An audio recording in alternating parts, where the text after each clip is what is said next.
দর্শক, ঈদের ছুটিতেও অফিস করছেন প্রধানমন্ত্রী তারেক রহমান। সচিবালয়ে দুপুর 2টায় অংশ নেবেন মন্ত্রিসভার বৈঠকে।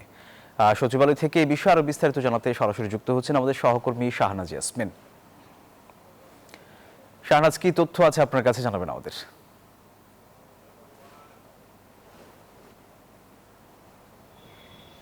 আপনাকে ধন্যবাদ জানাচ্ছি।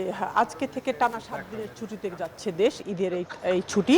এবং আজকে 17 মার্চ, আজকে হলো ঈদ শবে কদরের ছুটি। আগামীকাল 18 মার্চ সরকার নির্বাহী আদেশে আগে ছুটি দিয়ে দিয়েছিল, এই কারণে 7 দিনের ছুটি দেশ পেল।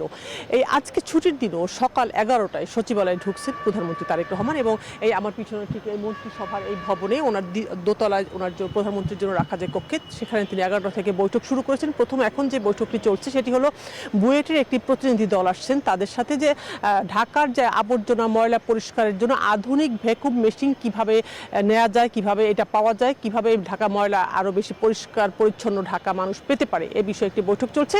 এরপর দুপুর 12:30টায় বৈঠকটি রয়েছে কৃষক কার্ড নিয়ে। কৃষক কার্ডের আমরা জানি আগামী 14 এপ্রিল সারা দেশে কৃষক কার্ড বিতরণ হবে, সে বিষয়ে বৈঠক করছে। দুপুর 2টায় মন্ত্রিসভার বৈঠক অনুষ্ঠিত হবে প্রধানমন্ত্রীর সভাপতিত্বে, এবং সেখানে সব মন্ত্রীরা অংশ নেবেন। এই ছুটির দিনও প্রধানমন্ত্রী সকাল থেকে অফিস করে মন্ত্রিসভার বৈঠকও করবেন, এবং এরপর মন্ত্রিসভার বৈঠক নিয়ে মন্ত্রিপরিষদ বিভাগের যে সচিব আছেন তিনি আমাদেরকে সাংবাদিকদেরকে ব্রিফ করবেন। আমরা হয়তো জানতে পারবো কি হলো আজকে মন্ত্রিসভার বৈঠকে।